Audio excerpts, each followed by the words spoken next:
All right, welcome to the podcast. John Tesh with Give Gerard, and today we're going to talk about memory. Oh, yeah. On the radio show and everything we do online, people ask us questions about this all the time, about maximizing the memory. So I have before me here the 5 habits that are ruining our memory so we can stop doing that. All right, so let's just get right to it. Love it. And number one is one that Gib and I talk about not only on broadcasts, but we also talk about it in the gym. We talk about it after the gym because we see all these studies about how important it is to have strong legs. And so I know that Gib's going to dig deeply into this in just a moment, but let me just lay out a story you may have heard before, and it comes from researchers from King's College London. What they did back in the day is they recruited nearly 400 twins ages 43 to 73, and they went and they tested different factors, including leg power and speed, and then they retested 10 years later, and the results were pretty amazing. Researchers found that leg strength happened to be a better predictor of brain health than any other lifestyle factor looked at in the study. So, whether it was crossword puzzles or diet or exercise or any of that stuff, cardio, basically the twin with more leg strength at the start of the study maintained their mental abilities and had fewer age-related brain changes than the twin with weaker legs. So squats, brisk walking, stair climbing, the experts agree these are all exercises that will protect your memory and brain function. So the number one habit that will ruin your memory is not exercising your legs, skipping leg day. And a lot of people skip leg day because at least it doesn't show. It doesn't. It's particularly for men. Pre-Kardashian, women didn't do it either, but now people are much more likely to do lower body. Is that like one of the prehistoric? Yeah, it's like we have antebellum levels? And postbellum. America. We've got anti-Kardashian, pre-Kardashian, right? Post-Kardashian, anti-Kardashian. I think that's my Aunt Amagine. She's anti-Kardashian. But the point is, people don't do it because again, it's particularly for men. It's not as aesthetic, but I have seen multiple studies, including this one, where they look at MRI cross-sections of legs, and they look at the muscle definition in the MRI cross-section to see exactly how much muscle density is in someone's leg. And that is also linked to Alzheimer's and dementia and preventing it. So it's super important. One of the big reasons why it's important, not only is it hard, and doing hard things is really good for you in general when it comes to your longevity, but your leg muscles are your biggest muscles in your body. They are the biggest muscles in the body, and muscle tissue consumes blood sugar like nothing else. So one of the things that we talk about consistently on the show about Alzheimer's and dementia is that inflammation in the brain, particularly from a high processed food diet, it creates inflammation in your brain, and that causes a deterioration of all of the centers for memory, the centers for mood, and all kinds of longevity functions in your brain, the things that start to deteriorate as you age. The legs eat that stuff. The muscles get the bad stuff and they process it, and and that keeps you from getting those huge blood glucose spikes that begin to wear down your memory centers. So do yourself a favor, and there are machines. If you have, you can get a commercial gym membership for under $10 a month. That's now. right. That's I think it's like 24-hour fitness is that. So there are leg machines, so you don't even have to worry about your back and all that. There are machines you can get in so that you don't hurt yourself, because the range of motion is limited to exactly what you're supposed to do, and build those leg muscles. And we just did deadlifts, both of us, this morning. Yeah, different weights though. I lifted 150 pounds. Gib lifted the Lexus. It's not true. The car. That's not true. Well, it's close. It was a Fiat. It was a Fiat. It wasn't Lexus. Close. What was it? 250 pounds or something? It was. It was 250 for 12. Yeah. So Gib's brain's going nowhere. Gib's brain, your legs in your brain's in your legs. That's what my dad would say or something. Anyway, why is your dad Mick from Rocky 1? I know. Come on, Mick. Come on, Rock. Sorry. He'd be talking to himself. He said, come on, Mick. So I also wanted to underscore this by saying that it was so I go for my 20,000 mile checkup since that bad cancer diagnosis many years ago. So I go back and I get scanned, I get checked. And it's usually you're looking for lymph nodes that have lit up, and mine have lit up a few times, stuff like that. This time, the Dr. Logothetis from MD Anderson, he's looking at the scan with me and Mom, and he goes, and you know this story, but he goes, Okay, so we got this node here is lit up a little bit. This node here is, but I don't see too much activity. But the big reason why we're not going to put you back on treatment is what we're seeing here. And I'm looking at, he's like looking at my legs in the scan, and he goes, so your hips and your quads strength and your big muscles, the ratio between those and the fat that's in the stomach and the rest of your body is so good that your body is able to now fight off cancer. It's unbelievable. And basically what he was saying is just what Gibbs said was that when you and this is not an accident, because I hadn't worked on my legs forever, but because we were doing these stories, I ended up hiring a trainer, and the trainer was working with me on balance and also on just getting my legs stronger, because the treatment that I'd gone through with the cancer treatment was muscle wasting, so I needed that extra help. But he said just what you said, Gib. He said that it was, and that's why I was so excited about talking to you right after I had that meeting. The large muscles in your body, John, are burning the fuel that cancer can't have now. Yeah. So if you can keep those legs strong, if you can keep those muscles active, it will stop all kinds of metabolic issues in the rest of your body. Because you know how it feels, especially as you get older. I mean, I know how I feel. Yeah. If I eat a high sugar meal, if I eat like donuts or something for breakfast, or if we have cake for somebody's birthday or something, afterwards I can feel it through my whole body. Sure, me too. But if my legs are strong, that feeling of my blood sugar spiking and then the insulin response and then all of that kills my energy for the day, my legs eat up all of that, and my energy is much more fluid, much less violent in terms of its changes, and I'm a happier, healthier person. Yeah, you've created a stronghold basically, right? Where it's you have somebody else fighting up against that glucose. Okay, so that's number one, not having strong enough legs. The second habit that could absolutely ruin your memory, and this is related, right, is eating processed foods. Yeah. So this is from Dr. Richard Isaacson, director of the Alzheimer's Prevention Clinic at Cornell. He says every time we eat something that spikes blood glucose levels, like fast food and refined carbs, our hippocampus takes a hit, and that's a big deal, he says, because that's the area of the brain responsible for memory and even for spatial navigation. In his research on Alzheimer's and memory preservation, Dr. Isaacson insists that we eat cold water fish twice a week.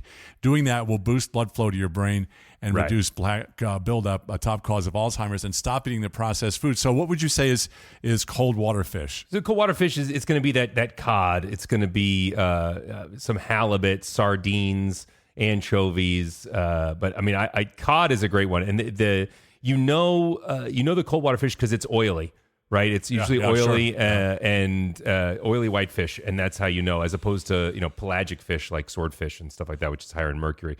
So is salmon considered a cold water fish? I think it depends on the kind of salmon. I think that's why you have to get the right kind. But the reason why it's good is because for the fish to survive in the cold water, they have to have the right ratio of omega-3 and omega-6 fatty acids. And so when you eat them, you get that right ratio of omega-6 and omega-3 fatty acids.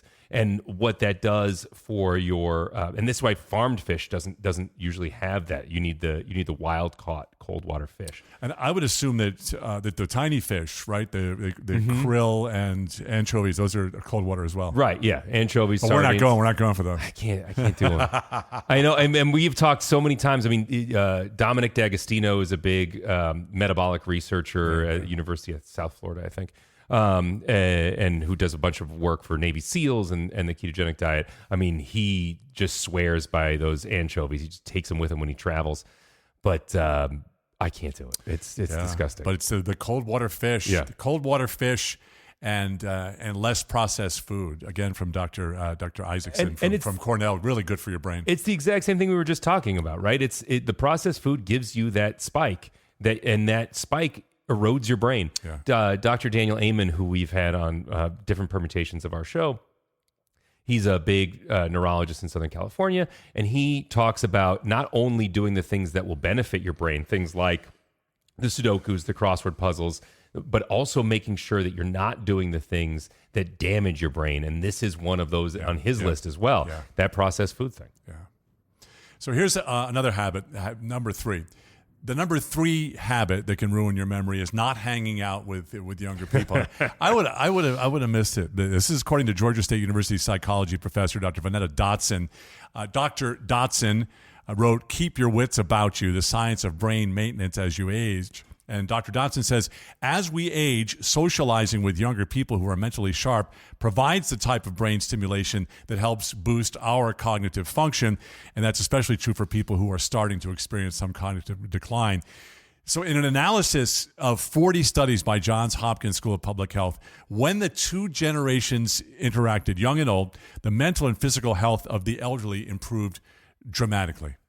It also benefits the younger people. I mean, if you're younger, you should be hanging out with older people to give you better perspective on your life. It'll help you realize what's important. It'll give you an understanding of your history. This is why multi-generational households are a big factor in blue zones, right? Is that it helps everybody in the process. The younger people benefit, the older people benefit in terms of cognition. I will say, as I get older, my desire to talk to younger people that are not my kids goes down quite a bit. I talk to somebody. They're so different. I talk to somebody in their 20s. I'm like, oh, I cannot. I don't have a TikTok. What am I supposed to talk to you about? I know. My TikTok comes out of my watch. Yeah, exactly. Yeah. But anyway, the young they pass pieces of their vitality onto the elderly, improving their cognitive abilities. Sure. And like Gibbs said, it works both ways. I mean, I listen to this.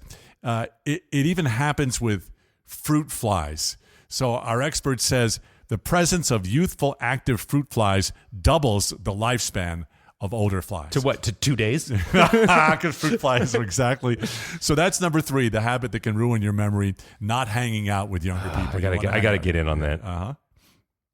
The 4th habit that will ruin your memory: not reading enough books. And we just don't have an excuse anymore. We were just talking about this on the radio about what happens to your brain when you just read 20 minutes a day from a book, because we have Kindle, we have real books, whatever you want to do, download a PDF. Mm-hmm. So if you regularly lose your train of thought, say the experts, search for your keys or forget where you parked your car, the Beckman Institute for Advanced Science and Technology believes you will strengthen your memory by just reading more books, even if it's just 20 minutes a day. The researchers joined with local libraries to see if reading had the potential to improve people's memory skills and randomly divided study subject into reading or gaming groups.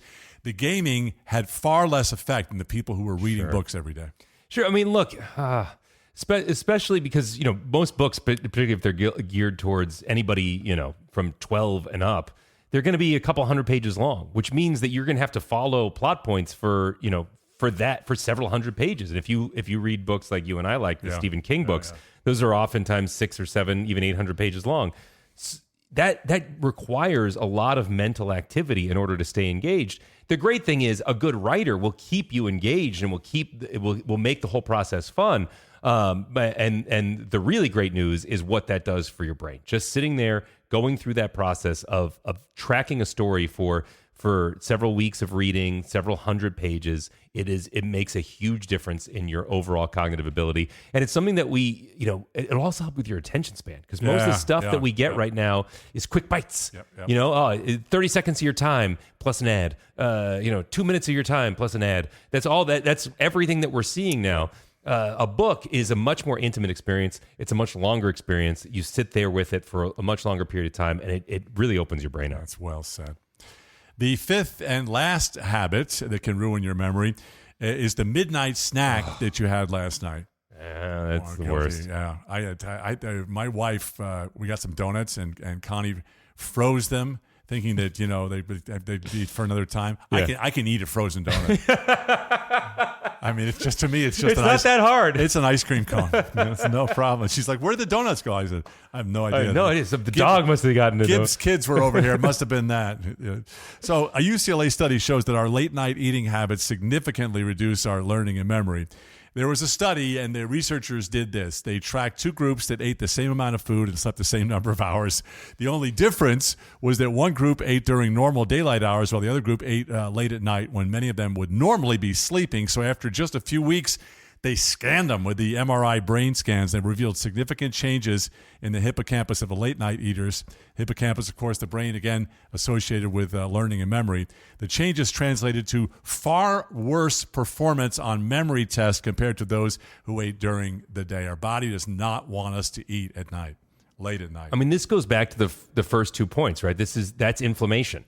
And at night, the reason why eating at night creates more inflammation is because you're actually not consuming the calories, and you're not allowing your body. You're eating the calories, but your body processes are not using those calories right away.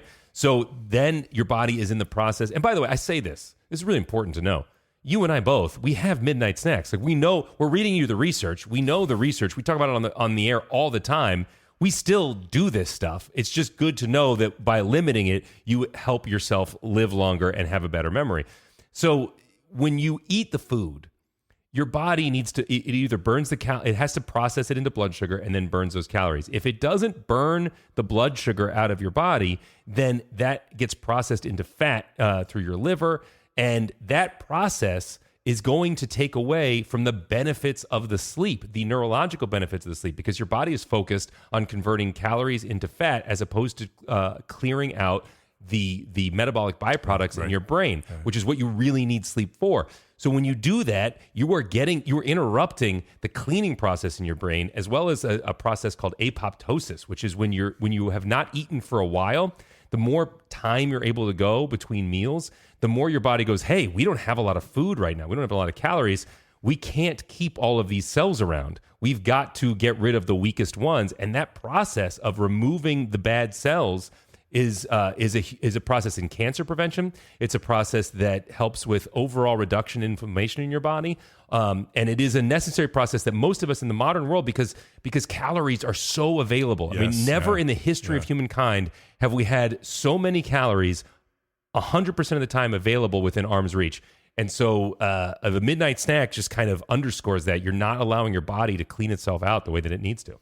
Yeah, I remember we did an interview with a doctor from the Cornell Food and Brands Lab, and I at the end of the interview, I just asked, so what's the biggest problem today? Why are we gaining weight? Why is there so much obesity? And he said, because you can have dinner at the gas station. Yeah, he said there's food everywhere. Yeah, back when I was growing up, the fast food didn't exist. Right. And it's an abundance of calories and a lack of nutrition. So we end up doing is we eat all these calories, we get up to 2,500 calories for the day, but our body's like, hey, we still need vitamin K. Right.